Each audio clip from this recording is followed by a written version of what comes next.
Vamos E aí, a gente esperar mais. aguarda. Bem, a gente aguarda um pouco, já começamos? O que você acha? Eu acho que é bom esperar algumas pessoas entrarem, mais pessoas Tá, entrarem. tá bom.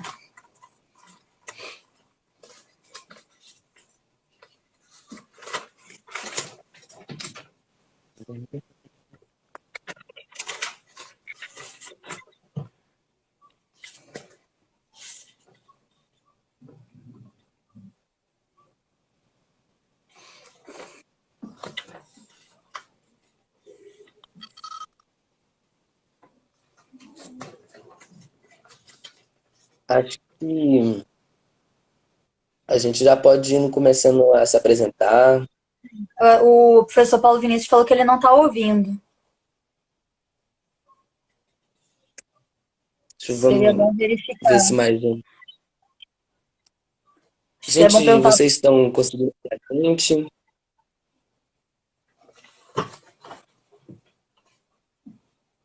se ninguém respondeu. Vocês estão conseguindo ouvir a gente? Sim. Arthur, Glória. É, É, eu acho que tá todo ah, mundo ouvindo. é, Só. só o Paulo. Vamos É, começando a se apresentar. Aí a gente começa. tá certo. Então, gente, primeiramente, boa tarde ou boa noite. Não sei me localizar perto desse horário assim. Meu nome é Guilherme Martins.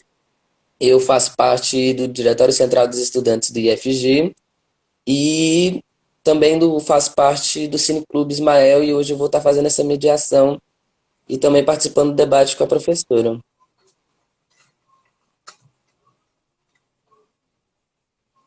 Pode ir, professora.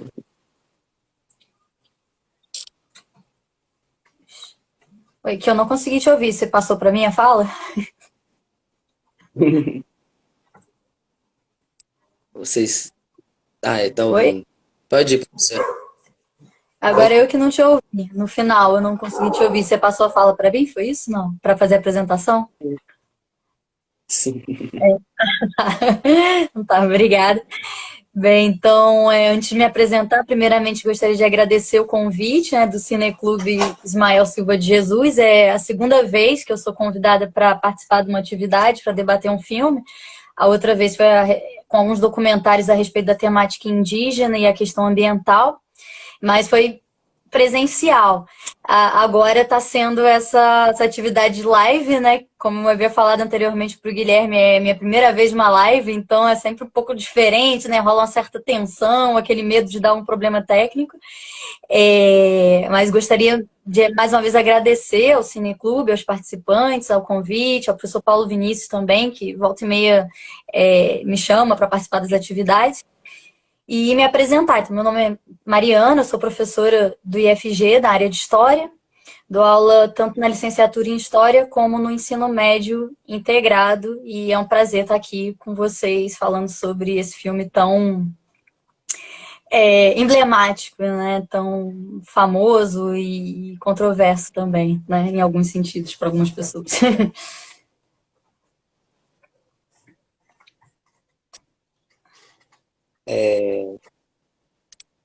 Acho que podemos já então começar o debate.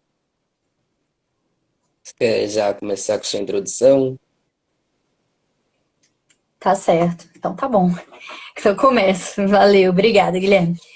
É, Antes de eu começar a falar do Bacurau propriamente, né, do filme, quando eu estava montando, pensando na minha fala para essa live e vendo o próprio filme, né, revendo ontem que eu assisti ele novamente para chegar a outras conclusões, né, refletir novamente sobre o filme, me veio algo que, pelo menos aqui no Rio de Janeiro, é muito comum, né? Eu sou do Rio de Janeiro, apesar de morar em Goiânia, né? Eu sou do Rio de Janeiro.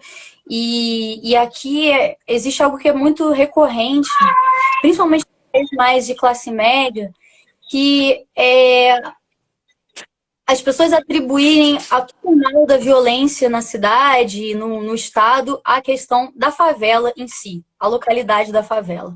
Então, as favelas são vistas como a origem da violência, a origem do mal.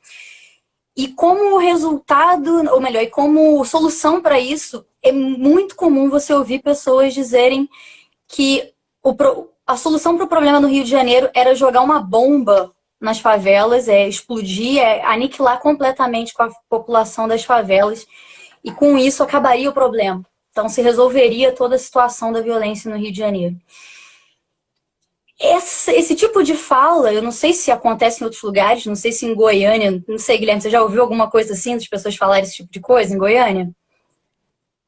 Tem, assim, algumas falas parecidas, assim, tipo, de mandar a polícia invadir esses bairros, assim, periféricos, ou jogar eles mais para longe, assim, do centro em si, para conseguir manter o centro ali só da população mais rica, assim. Eu acho que em todas as cidades, em todas as capitais principalmente, acho que é muito fácil escutar esse discurso, assim. Tipo de discurso, né? Pois é, porque é um discurso curioso, porque ele é extremamente violento e é uma prova máxima da falta de empatia, né? Você não consegue em nenhum momento se colocar no lugar do outro, se colocar no lugar do morador de favela. E sempre que eu ouvi esse tipo de discurso, pessoas comuns falarem isso como se fosse a coisa mais natural, falar, tinha que tacar uma bomba mesmo na favela, explodir aquilo lá, matar logo todo mundo. É incrível a capacidade, ou melhor, a incapacidade dessa pessoa se colocar no lugar de um morador de favela, que poderia perfeitamente ser ela. Poderia ser eu, podia ser você, podia ser qualquer uma das pessoas que está aí participando da nossa live. E eu pensei justamente nesse exemplo e nessa fala naturalizada, né, de jogar bomba nas favelas, para começar a reflexão sobre o Bacurau. Porque, para mim, o tema central do Bacurau é a questão da desumanização do outro. Né? Então, você pega seres humanos iguais a nós, iguais né, biologicamente, em sentimento, e você retira dele completamente a sua humanidade, porque só assim você pode fazer o tipo de violência que o filme retrata. Né? Então, você tem que transformar o outro em algo que não é humano. Para mim, esse é o centro da trama. É a temática central do Bacurau. A desumanização do outro e a transformação nesse outro em algo que pode ser completamente aniquilado, que é o que o filme mostra. Que são essas pessoas vistas como indesejáveis, né? Pessoas que não deveriam sequer existir, que é o que o filme coloca. Então, eles são descartáveis, eles não deveriam existir, eles podem servir como objetos do nosso entretenimento. E no caso do Bacurau, é uma coisa chocante, que o entretenimento é matar outros seres humanos. Então, é algo bem, né, assim, extremo. E aí, por sua vez, essa questão da desumanização, que é o central para mim, do filme, nos remete a um outro aspecto também, que é a relação do Bacurau com a conjuntura política que o Brasil está vivendo nesses últimos tempos. Então, como é que o Bacurau se relaciona com a conjuntura política brasileira recente? E não é à toa que antes mesmo do Bacurau ser lançado no cinema, ele foi muito alardeado, né? Falou-se muito, o Bacurau é um filme que vai discutir sobre a era Bolsonaro, né? Um filme que vai falar sobre o momento político que o Brasil está vivendo e elaborando uma crítica em relação a isso. E para mim, realmente ele vai por aí. Apesar de que muita gente, quando foi assistir o filme, esperava algo mais direto, né? Algo mais óbvio, algo que ficasse mais assim evidente, assim, aqui, olha, aqui ó, o Bolsonaro fazendo isso, o Bolsonaro fazendo aquilo. E não, o filme não faz isso. Mas, de fato, o filme está falando da conjuntura política. E é por isso que eu queria começar justamente com essa ideia da desumanização, que para mim é o central. E aí me remete a algumas frases, assim, que são grotescas. São frases completamente de desumanizar outras pessoas, associá-las a animais, mas que foram proferidas por aquele que hoje ele próprio gosta de se intitular dessa forma, né, o líder supremo da nação. Então, assim, por exemplo, quando uma pessoa diz, né, que as minorias devem se adequam ou simplesmente desaparecem, né? Significa que se você é diferente, você vai ter que se adequar mesmo, ou você vai desaparecer, já é um caminho no sentido de não aceitar a existência do outro, né? Então isso já é por aí. Mas o grau de desumanização é cada vez mais evidente. Então, por exemplo, quando a gente pega frases, né, do nosso atual presidente durante ainda o período eleitoral, tais como quando ele se refere aos quilombolas e à população negra, que diz o seguinte: o afrodescendente mais leve no quilombo em que ele visitou pesava 7 arrobas, nem para procriadores serviam mais, né? Eu estou retirando 2 trechos aí dessa fala. Aí eu te pergunto, né, jogar aí pro Guilherme, quando a gente fala em arroba, tipo, 7 arrobas, a gente usa para fazer o que isso? Tipo, eu tenho 51 quilos, eu não sei quantas arrobas eu tenho. Não sei você. Você sabe quantas arrobas você tem? Eu não faço a mínima ideia. Mas é exatamente esse discurso, sabe? Tipo, isso dele falar que os quilombolas eram, tipo, dele se referir aos quilombolas por arrobas e tal, é mais como se ele comparasse mesmo os quilombolas a animais, porque até onde eu sei, são os animais que são pesados por arrobas, né? E é tipo isso. E Exatamente. é, tipo, é isso que a gente sabe que esse governo vem fazendo, sabe? Tipo, e isso, como você colocou bem, não foi uma frase depois que ele já foi eleito. Foi uma frase que foi feita durante o período de campanha. As pessoas que elegeram ele sabiam desses discursos de ódio, sabe? Sabiam, porque isso ele já faz desde o que? Ele tem 21 anos como deputado, 20 anos propagando esse ódio, sabe? Tipo, não é uma coisa que vem de agora. Uhum, exatamente. E você colocou bem, a gente usa isso, né, o arroba, para pesar animais. Né? Olha, ele até. Maria Tereza ele até comentou que uma arroba equivale a 15 quilos, né? Então, arroba é utilizado para pesar animais, né? Não é utilizado para pesar seres humanos. E não é à toa que logo depois ele fala que esses homens, né, que pesavam muito, sequer serviam para procriador. A gente também não fala que nós procriamos, né? Isso se fala também em relação aos animais. Então, o que é esse processo, né? Você tira do ser humano a sua humanidade. Então, você transforma ele num animal, até porque nós, seres humanos, temos, no geral, né, a tendência a reduzir a importância dos animais em relação a gente. Nós nos sentimos mais importantes, né? Nós somos racionais e eles não é à toa que a gente come o boi e a gente não come outro ser humano. Então, a princípio, a gente, eu digo, né, exceto os vegetarianos, os veganos, a princípio comemos o boi, a menos que na Índia, né, como eles são sagrados, aí outra coisa. Mas, em geral, a gente come o boi, não vê algo como cruel nisso, né? Agora, se você associa um ser humano a um boi que você pode abater, que você pode matar, é mais fácil você ser violento contra esse ser humano, né? E ele faz isso em relação aos negros, aos quilombolas, e faz também, num outro trecho que eu peguei aqui também de... gente, cadê? Peraí. Sobre os indígenas, também, esse é mais antigo, na verdade, de 2008, ele fala em relação a um deputado indígena, ele diz que o deputado deveria ir comer capim ali fora para manter as suas origens, né? Então, mais uma vez, a associação ao animal, né? Então, mais uma vez, ele associa aquele ser humano a um animal para dizer que, olha, você não é humano, consequentemente, eu posso te tratar como um animal, e um animal é possível ser morto, é possível sofrer violência, que tá tranquilo. E é com esse tipo de discurso que ele vai naturalizando a violência em graus cada vez mais gigantescos, né? E aí, mais uma vez, a gente vê essa associação ao Bacurau, né? Em que o Bacurau é a violência elevada ao absurdo, né? Ao absurdo, é a violência que já não precisa nem sequer ser discutida, eles estão simplesmente matando por prazer, eles nem sabem por que eles estão matando no filme, né? Então aí eles matam à torta e direito. Como não pensar na fala presidencial em que ele dizia que o Brasil, para dar jeito, deveria se matar umas 30 mil pessoas, né? Tem que matar 30 mil para melhorar. Se vai morrer alguns inocentes, tudo bem. Tudo quanto é guerra morre inocente. O importante, né, é matar, é se livrar do diferente, é se livrar do outro, né? Ou seja, é essa necessidade de eliminação completa de qualquer diferença, né? A incapacidade total da empatia. Eu acho que o Bacurau é bem isso. Eles não conseguem em nenhum momento pensar que aqueles seres humanos são seres humanos como eles, né? Então eles entram lá e exterminam esses seres humanos, né? O que você acha em relação a isso, Guilherme?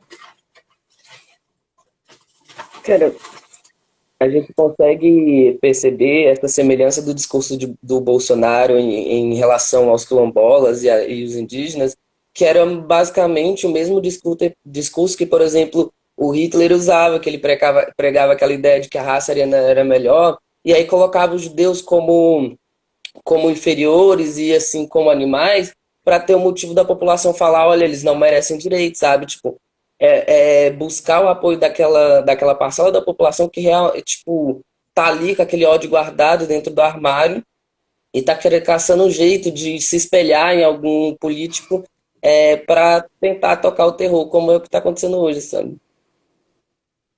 E a gente pode até correlacionar isso com uma cena muito importante do filme, porque no começo tem dois brasileiros lá que eles também estão participando daquele grupo de forasteiros que chegam em Bacurau. Só que quando esses dois eles matam dois moradores lá de Bacurau, tipo, você percebe que o jeito como os outros começam a tratar eles é diferente. Tanto é que eles acabam morrendo por causa disso. Porque eles se consideravam brancos, mas nasceram na América Latina, nasceram no Brasil, que é um país que vem de muita mistura de várias raças, sabe? E aí também outro momento muito importante é no momento onde aquele alemão, ele mata os próprios amigos dele no final. Que é tipo, a gente chegar a perceber que os americanos e os estadunidenses se achavam melhores que os brasileiros, mas que no final, no julgamento daquele alemão, eles também eram a mesma coisa, porque o alemão deixa bem claro durante todo o filme que ele nunca mataria alguém que fosse igual a ele, sabe? E aí ele mata sem problema os amigos dele e os americanos, colocando um ponto ali importante que, tipo assim, toda a América foi colônia. Toda a América tem essa mistura de raças, sabe? Acho bem importante frisar isso. Eu acho interessante essa sua comparação que você faz, né? Porque algumas pessoas consideram um tanto indevida essa comparação do Bolsonaro ao Hitler. E eu discordo, eu concordo com você. São muitas características semelhantes. É lógico, a gente vive num momento histórico distinto, em situações distintas, mas a gente vê tantas semelhanças.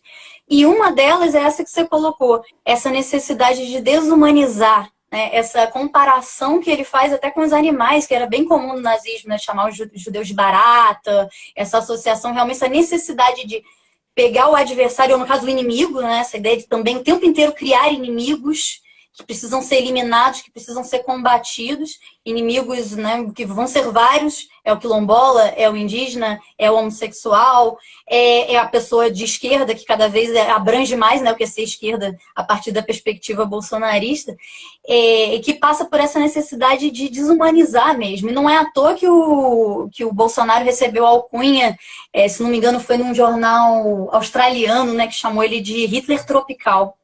E eu acho muito bem colocada essa observação, né? Bem um Hitler tropical. Então, acho que é bem por aí. E aí, uma outra questão que eu pensei também a respeito do filme é o diálogo que ele faz com outras produções recentes.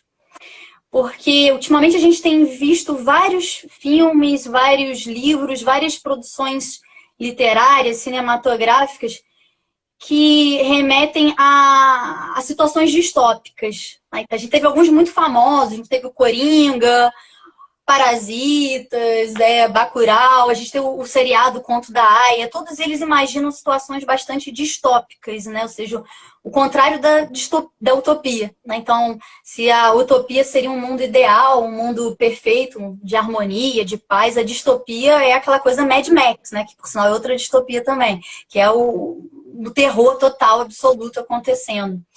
E aí, assim, não sei, o que você acha? Por que você acha que a gente está vivendo num momento, assim, de tantas produções de distopias? Que tipo de coisa você acha que está acontecendo que faz a gente ter tanta produção sobre esse tipo de tema? Eu acho que é importante, por exemplo, a gente observar que nesse momento onde como você colocou, essas distopias elas estão sendo muito criadas, é porque eu acho que se assemelha muito, por exemplo, é claramente uma distopia, é algo que a gente não está vivendo, mas são discursos, por exemplo, como você colocou no conto da Aya sobre colocou o conto da Aya, que é sobre a série se passa sobre tipo os Estados Unidos que por exemplo perdeu alguma guerra, não me lembro direito, e aí agora foi construído com uma sociedade totalmente religiosa. Por exemplo, Bacurau, são filmes que eles pegam esses tópicos políticos muito importantes, que se assemelham hoje com a nossa sociedade. Por exemplo, a religião está, sim, muito em alta no Brasil, ela está dentro do governo, tanto é que Bolsonaro foi eleito com esse discurso de Deus acima de tudo, o Brasil acima de todos, tanto quanto essa questão do racismo, da xenofobia, que é também assuntos que a gente tem no nosso cotidiano, sabe? Eu acho que é uma ótima tacada eles pegarem esses tópicos e pegarem esses temas e fazerem esses filmes distópicos, porque aí separando esses temas da nossa realidade, colocando eles em outra realidade, faz as pessoas acabarem refletindo mais, porque se fosse colocasse um filme na nossa realidade, às vezes eles tipo, ai, não vou discutir porque isso é pauta esquerdista, que é muito que os bolsonaristas gostam de usar. Mas colocando isso em filmes distópicos, eu acho que ainda força mais as pessoas a refletirem, sabe? Sim, com certeza. E eles são também sinais do nosso tempo, né? Porque, assim, eu sou um pouco suspeita para falar sobre esse tema, porque é justamente a minha área de especialização, de pesquisa, que é a questão dos movimentos sociais, as utopias, as ucronias, que eu não vou entrar no caso porque demoraria muito tempo para explicar, mas também as distopias, né? Porque a gente vive, isso é fato, um momento de muita instabilidade. Infelizmente, né? Parece que só piora. Não bastasse já a nossa instabilidade política, no caso brasileiro, mas mundial também, a gente tem todas as circunstâncias que tornam a nossa vida muito incerta. Seja essa questão do crescimento do autoritarismo no Brasil, seja a crise ambiental, climática que o mundo está passando, a gente não sabe nem por quantos anos o ser humano é capaz de sobreviver na Terra, dependendo do rumo que as transformações climáticas tomarem. Algo que até é questionado por esses bolsonaristas, né, por Trump e outros líderes dessa tendência autoritária e negacionista do mundo atual. E acho que tudo isso, toda essa circunstância de instabilidade, de incerteza, toda essa turbulência gera um certo terror. E nesse momento de que as pessoas estão apavoradas, há uma tendência a tanto você imaginar um futuro apocalíptico, um futuro terrível, distópico, né? Um futuro muito assustador, bem Mad Max, como você também tentar imaginar uma sociedade diferente, modificada para melhor, né? Que seria a ideia de uma utopia. E o que eu acho interessante do Bacurau é que ele é um pouco as duas coisas. Ele é mais uma distopia, né? O Bacurau é uma coisa assim horrorosa, um mundo assim, uma situação bem complicada, mas ele apresenta ao final alguma solução, ainda que provisória, ainda que seja uma mera sobrevivência, né? Porque aquelas pessoas ali, elas estão lutando para sobreviver, né? Elas estão lutando contra o total aniquilamento delas. E nesse sentido, sim, eu acho que o Bacurau expressa muito o nosso tempo e esse desespero que leva a pensar assim, o que é a distopia, né? Como é que elas são essas distopias? Você deu o exemplo aí do conto da Aya, né? O Handmaid's Tale, né? Alguém colocou aí na observação, né? Que muita gente conhece só pelo título em inglês. O conto da Aya, ele expressa, como você bem colocou, uma tendência possível. É lógico que é exagerado, talvez, né? A gente está no momento da história que parece que o exagero vira real, né? A gente pensa, não, isso nunca seria possível, como a gente chegou nesse ponto? E aí vai chegando, né? Então, às vezes dá até uma sensação de que, sei lá, é possível que aquele cenário totalmente apocalíptico do Handmaid's Tale, pelo menos apocalíptico para nós mulheres, né? Se concretiza em algum nível, né? Então, a distopia, ela é isso, é você projetar num futuro próximo tendências do presente que você vê como muito ruins, né? Então, no caso do Bacurau, ele está projetando ali uma série de coisas que está acontecendo no Brasil, a relação de subserviência total com os países poderosos, né? a total exclusão das populações pobres, desfavorecidas economicamente, a exclusão das pessoas que são diferentes, que, né, têm orientação sexual diferente, as pessoas negras. Então, tudo isso está ali colocado como uma tendência, e o Bacurau seria o momento em que essa tendência horrível se materializa. Então é a distopia. Então a distopia é tipo assim, a imaginação sobre o rumo terrível que o mundo pode levar se as coisas seguirem por um caminho que a gente vê como perigoso. Então acho que nesse sentido, realmente o Bacurau é a expressão dessa conjuntura, esse medo de que aquilo se aprofunde. E a nossa experiência é qual, né? Aí jogo de novo para você a bola, Guilherme. A nossa experiência, o que você acha? É de aprofundamento disso ou não? O que você considera? Pera. Eu não consegui entender direito, tá travando.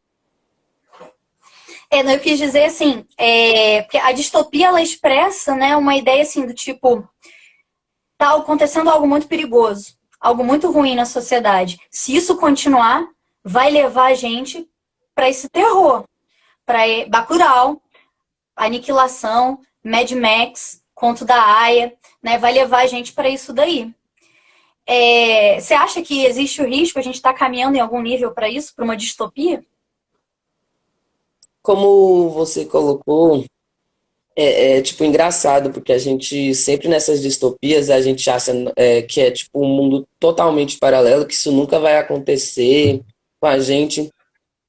Mas é tipo, por exemplo, a cada dia que passa a gente percebe que a gente vai chegando perto disso. Por exemplo, em Bacurau a gente consegue perceber tipo coisas muito fortes que acontecem no nosso cotidiano. Por exemplo, o prefeito que vai no começo do filme só para pedir voto e depois some e aí acaba vendendo a cidade lá para os estrangeiros, porque é isso que a gente, por exemplo, a gente está vivendo no nosso governo atual. Ele amou pedir voto, mas e agora está literalmente puxando o saco do Trump e tipo numa babação de ovo terrível.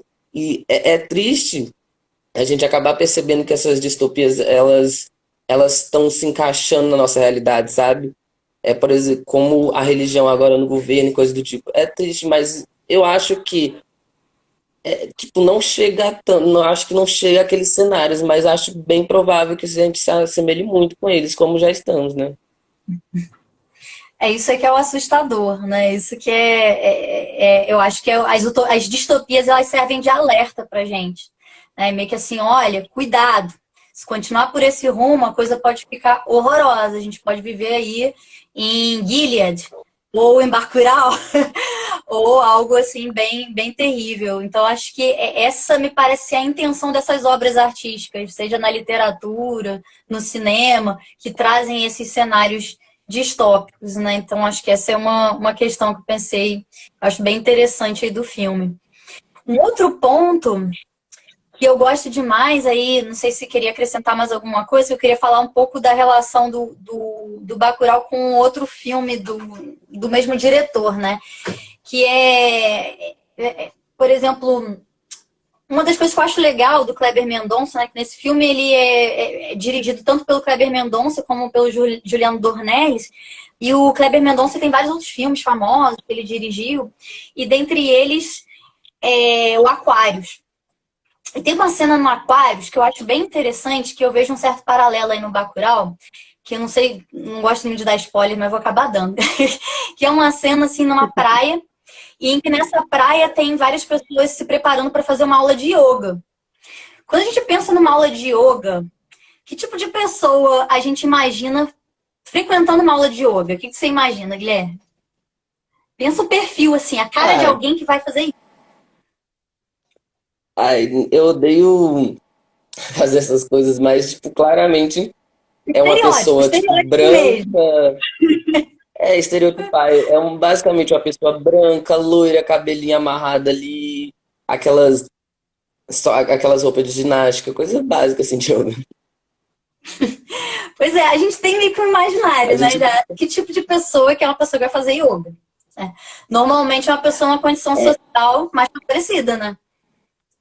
sim, classe média alta. que aquelas pessoas que têm geralmente uma babá para cuidar dos filhos que ela consiga, para que ela consiga ir fazer um yoga, um negócio assim. Exatamente. A gente tem, então, esse é um preconceito, no sentido que é uma ideia preconcebida, né? Então, a gente tem esse tipo, essa imagem de uma pessoa que faz yoga. Uma imagem já preconcebida. Então, e o filme trabalha muito com isso. O que acontece? Eu vi esse filme, né? Eu vi o Aquários no cinema. E aí, o que Aquários faz, né? Que é uma jogada muito interessante desse diretor. Ele coloca na praia pessoas com esse estereótipo próximo do que você falou, se preparando para começar uma aula de yoga. Então, eles estão lá se preparando para fazer o yoga. E aí, daqui a pouco, chegam vários jovens negros e entram ali no meio dessas pessoas que estão se preparando, essas pessoas com estereótipo, né? Brancas e tal, se preparando, mais velhas, a maioria, se preparando para fazer a aula de yoga. E chegam várias pessoas jovens, negras, com roupas assim bastante alternativas, meio estilo hip hop, uma coisa que você não encaixa muito, né, com o yoga. E aí, o que aconteceu no cinema? Um cinema que eu tava numa região assim, bem classe média e tal, as pessoas ficaram, fudeu. O que eles pensaram? Vai ter um assalto. Esses jovens estão entrando aí para assaltar essas pessoas. E na verdade. Estão na praia de novo. Oi? Eles Então, devem ter pensado, vai ter arrastão na praia de novo. Rapaz, exatamente isso. Eles pensaram vai ter um arrastão na praia. Só que o que esses jovens estavam indo fazer? Yoga. Eles estavam indo participar da aula de yoga na praia. Então, assim, e eu achei muito interessante aquilo ali, como que o diretor brincou com o preconceito das pessoas. Porque na hora as pessoas pensaram e alguns falaram no cinema, fudeu.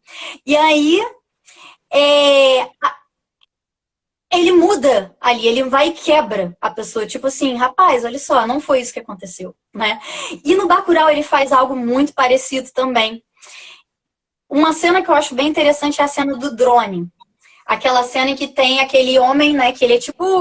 É um homem mais velho, um homem aparentemente sábio, que tem conhecimento das ervas e tal, mas que, a princípio, no estereótipo da sociedade, né? Seria um homem do interior, ignorante, cheio de crendices, né? E aí esse homem, ele tá passando lá com a motinha dele e ele vê um drone que tem uma cara de OVNI, de um objeto não identificado, uma mini espaçonave, algo assim alienígena. Qual que é a tendência inicial das pessoas? É pensar, opa, ele olhou e achou que era um alienígena. E aí, beleza, parou aquela cena. Posteriormente, ele aparece novamente e ele fala, eu vi um negócio lá que parecia um negócio alienígena, mas é óbvio que eu sei que é um drone. Ou seja, mostrando que, olha, de ignorante aquele povo não tem nada. E eu acho que isso é muito interessante, que o tempo inteiro ele humaniza as pessoas que a nossa sociedade, em diversas circunstâncias, quer desumanizar. Isso eu acho que é um ponto muito interessante do Bacurau. Ele torna aquelas pessoas, a prostituta, a população do interior, não o estereótipo da ignorância, o estereótipo do atraso, mas humaniza e mostra que são pessoas como qualquer outra, com capacidade de crítica, capacidade de racionalizar, capacidade de perceber a complexidade da situação, capacidade de, inclusive, perceber que eles estavam prestes a sofrer uma violência. Eu achei isso bem interessante.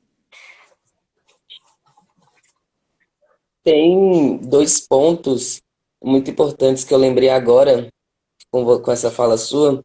A primeiro é de quando o prefeito chega a primeira vez lá na cidade, que aí ele acaba pegando uma menina que fazia o programa lá na cidade, e ele coloca dentro do carro dela e ela meio que já está acostumada, né? Até fala que ele já judiou dela demais e tal.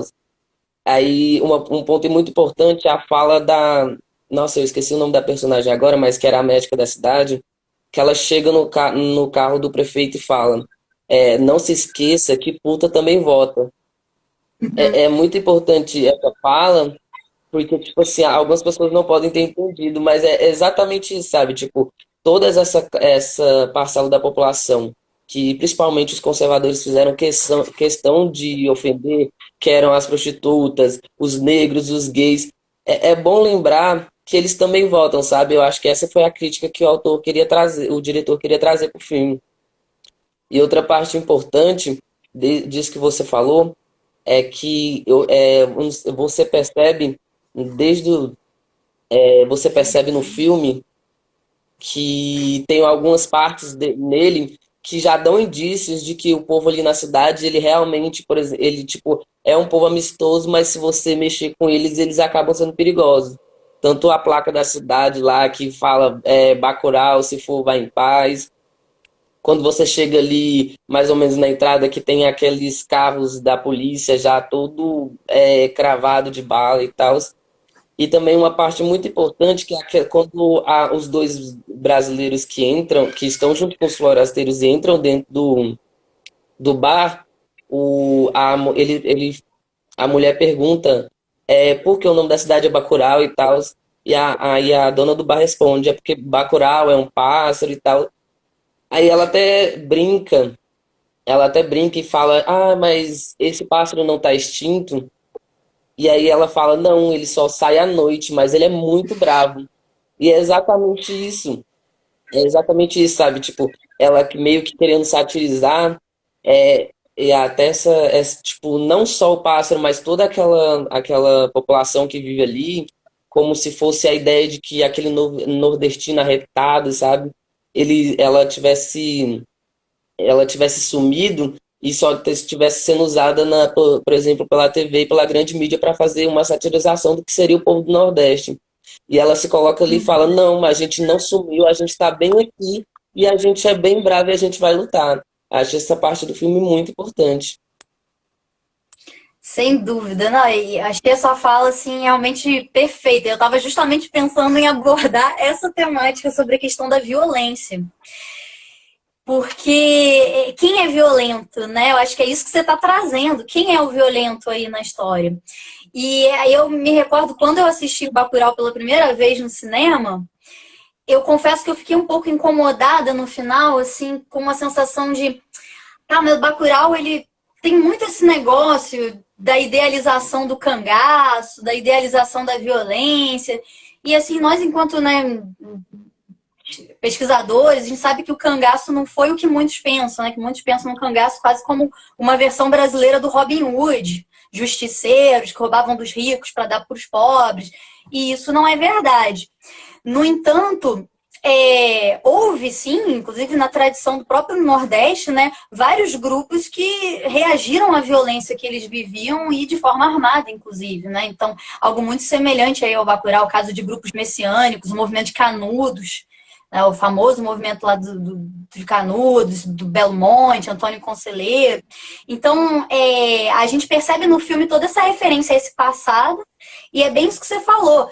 Não é uma violência, acho que alguém também comentou aí eu fico observando, te ouvindo e lendo também os comentários ao mesmo tempo. Né? Então alguém colocou assim, não é uma violência gratuita, não é uma violência que desumaniza o outro e faz do outro mero objeto, ou no caso, né, tratado como um animal que pode ser abatido. É uma violência que é uma resistência contra o total aniquilamento. Eles têm que reagir àquele terror ali que está colocado. E eles estão sofrendo várias violências, né? Eles estão sofrendo a violência da falta d'água, que está colocado também desde o início do filme, né? Eles não têm mais acesso à água. A água foi represada, está sob controle, o prefeito não libera, o prefeito está lá sempre fazendo o jogo dos poderosos, né? Não está fazendo o jogo deles, e eles não têm acesso à água. Eles estão sofrendo uma violência, sofrendo várias violências, até o momento em que o Bacurau, esse animal, né? esse pássaro noturno, ele vai reagir, ele não vai engolir calado toda essa violência que ele está sofrendo, né? Então, acho que na segunda vez que eu vi esse filme, eu fiquei menos, assim, incomodada com uma certa idealização da violência e mais, assim, percebendo como realmente eles agem como uma última alternativa. Olha, ou a gente vai morrer ou a gente se defende do extermínio que está sendo imposto contra a gente. Ainda que em algum nível, eu acho que o filme também trabalha uma certa naturalização, né? Tem aquele cara, o Acácio, que a gente não sabe muito bem o que ele é, se ele é assaltante, o que é aquele personagem, né? Alguns personagens ficam meio nebulosos, e é de propósito que eles ficam meio nebulosos, mas na hora H para sobreviver, junta todo mundo, né? Junta os guerrilheiros que estavam lutando pela questão lá da água, com esse Acácio, que a gente não sabe muito bem qual é a relação dele, mas fica subentendido que é alguma coisa criminosa, com a médica da cidade, com o professor, com as prostitutas, junta todo mundo que está tomando assim um monte de pancada de todo lado, e eles se juntam porque agora é tudo ou nada. Se a gente não se juntar, a gente não vai sobreviver. Então, acho que é bem interessante essa questão, né, da violência. E aí, não é à toa que eles usam uma música do Vandré, né, que tem até o trecho que eu anotei, que eu achei bem interessante, que no finalzinho, assim, terminando o filme, fala: se alguém tem que morrer, que seja para melhorar. Eu achei bem... Ou seja, a inevitabilidade da violência naquele ponto. Essa música passa na hora que eles estão colocando... Ali no finalzinho do filme, quando eles acabaram de colocar o prefeito no burrinho, né? Uhum. Acho interessante agora, como falta 20 minutos para acabar, para encerrar o debate, a gente abrir para as perguntas, né? Você concorda? Então é isso, Nossa. gente. Fez qualquer pergunta, perguntem aí. Se eu não conseguir responder, eu jogo essa bomba para a professora. Mas a gente está Vamos ver. aqui. Não sei se tem já algumas perguntas aqui, vamos ver. Acho que ainda não vi, acho que vi mais comentários, não sei se tem alguma pergunta. É só comentários, inclusive falando sobre isso.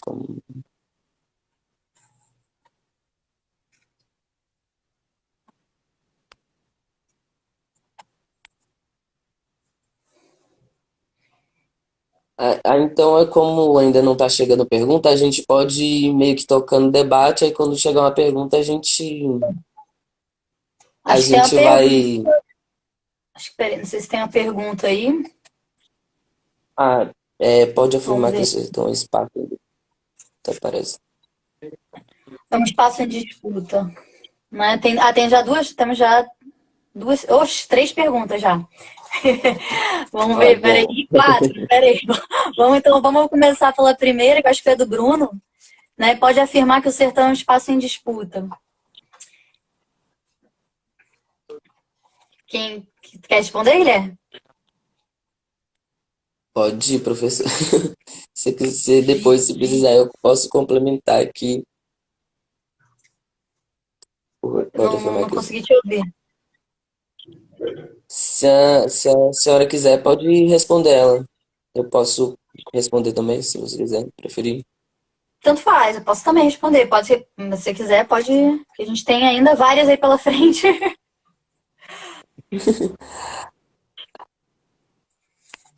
Vamos ver. Não, sim, sim, sim. Pode responder essa, eu respondo a da Gabriele e da Vai. Sara. Queria... Então tá bom. Então eu vou Ah, não, responder da aí a Sara, pergunta a do Sara é Bruno. diretamente. Tem mais algumas ainda aí. Então eu vou tentar responder bem breve, né? Eu não entendi quanto tempo a gente tem, mas pelo que você falou é pouco, né? Então eu vou falar bem rapidamente. Sobre a pergunta do Bruno, 15 minutos. certamente. Oi? Quanto tempo? 15. 15 minutos? Opa, então vou ser bem breve. Então, sobre a pergunta do Bruno, né? Não sei se eu junto mais alguma outra pergunta, então. Deixa eu ver. Personagem, não tô conseguindo enviar a pergunta. Tá, então, Oxi, peraí, gente. Eu tô meio enrolada aqui.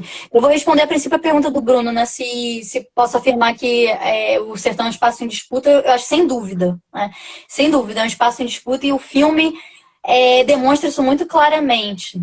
Quando mostra a figura do prefeito, eu acho que ele mostra um lado aí da disputa, a disputa em torno dos recursos naturais, a disputa em torno da água pelos poderosos versus aqueles que estão tentando ali resistir contra o controle da água, que aparece na figura dos guerrilheiros, e a disputa que está para além do próprio Nordeste, né? Que aí vem essa disputa do Sudeste com o Sul-Sudeste, né? O Brasil está dividido naquele momento, Parece que já é um cenário pós uma guerra civil, que eu espero que não nos aconteça, mas é algo que está também colocado aí entre as distopias que a gente pode enfrentar nos próximos anos, né?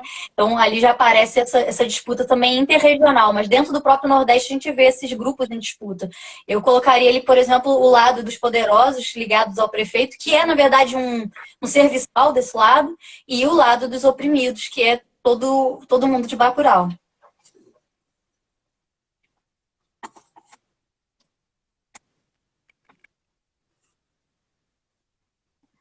Sim. Vai responder as outras duas? Ah, sim. Tava tentando acompanhar lá em cima, lá embaixo, aí vou voltar lá pra cima. Pera. É, Qual parte do filme vocês acham mais marcante? Da pergunta da Gabriele.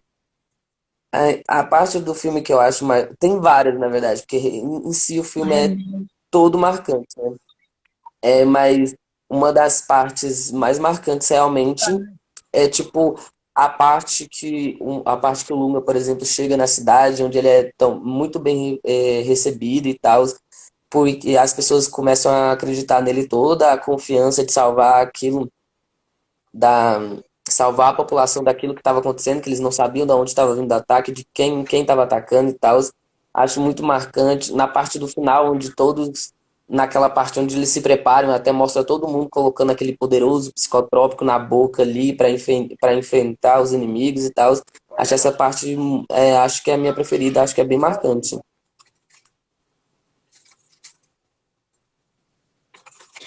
Para você, qual foi? né? Eu vi que tinha uma pergunta para mim, que eu não sei se eu vou conseguir responder, foi a da Sara. Ela perguntou a respeito do filme fazer uma crítica aos remédios e à indústria farmacêutica, né? Que tem essa questão da produção própria de remédios e tem também aquela crítica no momento que a Domingues vai e joga fora o remédio tarja preta. Eu creio que sim, que tem uma crítica ao uso, principalmente desses remédios controlados e que anestesiam, né, as pessoas. Eu acho que tem ali uma certa crítica, mas eu acho um tanto indireta. Eu, pessoalmente, confesso que eu nunca entendi muito bem a questão do psicotrópico ali no filme, o significado dele ali. Eu nunca consegui captar tão bem. Por que o psicotrópico aparece ali com esse uso? Eu nunca consegui captar muito bem. Então, acho que essa é pelo menos uma limitação minha. Não entendi muito bem em que sentido ele se encaixa, né? Aí teve uma outra pergunta. Deixa eu ver. Acho que para mim diretamente foi essa. Não sei se o Guilherme quer ir respondendo as outras, tá cheio de perguntas. Isso. Pera, vamos ver. Qual personagem vocês acham mais envolvente e por quê? Cara, eu sou suspeito pra falar. Mas, tipo assim, dois personagens que eu achei que são os melhores é a Domingues, que eu tinha até esquecido o nome dela naquela um pouquinho passado. Mas a Domingues é muito importante para tudo que acontece, mas também o personagem, o mais que me marcou mesmo é o Lunga, e por toda essa questão dele ser uma pessoa. De ser uma pessoa LGBT ali no meio do Nordeste, que era uma área que todo mundo, geralmente, quando é retratado, é aquela pessoa mais, assim, bronca, sabe? Antiga. E aí a gente vê um personagem que é LGBT, que é um personagem que é, tipo, meio que convocado para salvar a cidade, para ajudar a cidade naquele período, sabe? Para mim, por ser LGBT, é um personagem que me marcou muito. Gente, tem tantas perguntas que eu confesso que eu tô ficando um pouco desesperada. Vou tentar falar muito rapidamente, né? O Thiago, colega meu aí das antigas, foi colega meu do ensino médio, eu acabei de ver ele aí, presente aí na live. Valeu, Thiago, saudade sua, rapaz. Sobre o psicotrópico, eu meio que já respondi, né? Que eu não sei muito bem qual era o significado. Você perguntou justamente isso. Sobre o museu e por que da moradora convidá-los para entrar, eu acho que é um pouco de mostrar esse orgulho, essa valorização de quem eles são, essa valorização da identidade. E aqueles dois brasileiros do Sudeste não conseguem reconhecer isso, não veem como valoroso, e é por isso que eles não querem entrar no museu. Mas no final, os estrangeiros estadunidenses, eles entram no museu de qualquer jeito, E aí eles vão ter que reconhecer na marra, né, essa capacidade de reação das pessoas, porque eles pegaram as armas que estão no museu e o museu ali, a história virou presente. É como eles pegam esse uso do passado, essa herança de resistência, e eles tornam essa resistência presente. Então, eles estão se valendo do passado, né? Estão trazendo o passado, tornando o passado presente. Então, por isso a presença do museu no filme eu acho muito forte. Eles resgatam esse passado. E aí teve uma observação que eu achei bem interessante, não sei se eu estou com medo um pouco do tempo, da Maria José, sobre qual seria a diferença, né, da frase do Vander de que alguns teriam que morrer e dos 30 mil do Bolsonaro. Realmente, assim, essa frase poderia ser interpretada tipo assim, para fazer o bem, né, tem que matar, não importa o quê. Mas no caso do filme, eu acredito que essa necessidade da morte é uma morte que eles estão fazendo em termos de defesa, né, de autodefesa. Eles estão sendo atacados. Então, eles estão sendo atacados, eles vão ter que se defender, inclusive matando, né, que é o caso que acontece ali no filme. Ou eles matam ou eles vão ser mortos. Eles estão se defendendo, né? Então, acho que nesse sentido, lógico que a fala do Vandré poderia ser destacada, interpretada de uma outra maneira, como se para fazer obter um determinado resultado, você pode fazer qualquer coisa, né? Mas eu acho que não é essa a ideia do filme, de que pode fazer qualquer coisa. Sobre o poderoso psicotrópico, eu tinha visto, acho que sobre um comentário dos próprios diretores, falando que o psicotrópico ele talvez não se tratasse de uma droga, mas sim de, por exemplo, tanto quando a pessoa entra em Bacurau, quando eles vão se preparar para enfrentar o inimigo, eles tomam. Eu vi um dos diretores, eu não lembro qual deles agora, comentando que talvez isso seria tipo eles tomando meio que o espírito de Bacurau, sabe? Uma coragem, tomando aquilo que meio que representava toda a cidade, sabe? Quanto ao museu, eu ligo muito àquela parte que eu estava falando sobre os sinais que o filme dá, avisando que o povo poderia ser perigoso, sabe? Tipo, a mulher toda hora, principalmente quando os estrangeiros chegam, ela fica, vai no museu, vai no museu. Porque é muito parte, tipo, a história deles toda lá, sabe? Toda aquela história, aquela ligação com o cangaço, as armas, tudo tava lá. Eu acho que é mais um aviso do que poderia vir se eles realmente enfrentassem, sabe? Professora, falta 7 minutos, eu acho que a gente já pode ir para as Tem que considerações encerrar, né? finais. Então tá certo, né? Então agradecer, né? Agradecer aí ao pessoal que teve aí presente. Teve algumas perguntas, infelizmente a gente não conseguiu responder. Eu vi que o Gustavo fez uma pergunta, mas parece que não deu o número de caracteres, ele não conseguiu chegar ao final. Não sei se eu tentei pegar o máximo das perguntas que deu para eu ler, mas é meio difícil, eu também sou meio inexperiente nesse negócio de live.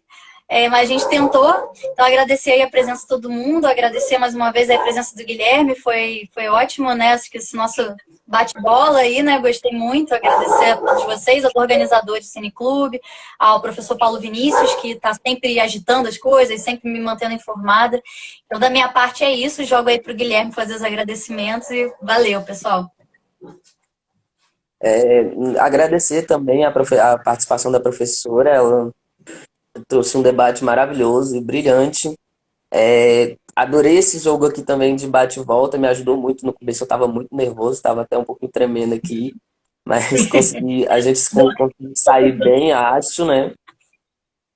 Pedir desculpa mesmo por não conseguir responder todas as perguntas. Foi tipo, a gente foi debatendo e quando viu já estava um pouquinho sem tempo. Também agradecer a todo mundo que participou da live, em nome do Cineclube, né? Cineclube Ismael. Dizer que toda quarta tem uma sessão. Lembrem-se de participar das nossas sessões. Toda quarta a gente debate um filme novo. Eu esqueci agora qual vai ser o filme da próxima quarta-feira, mas com certeza vai ser muito bom. Eu espero que todos venham. E é isso. Obrigado a todos. Valeu, gente. Tchau, gente. Obrigado. Valeu.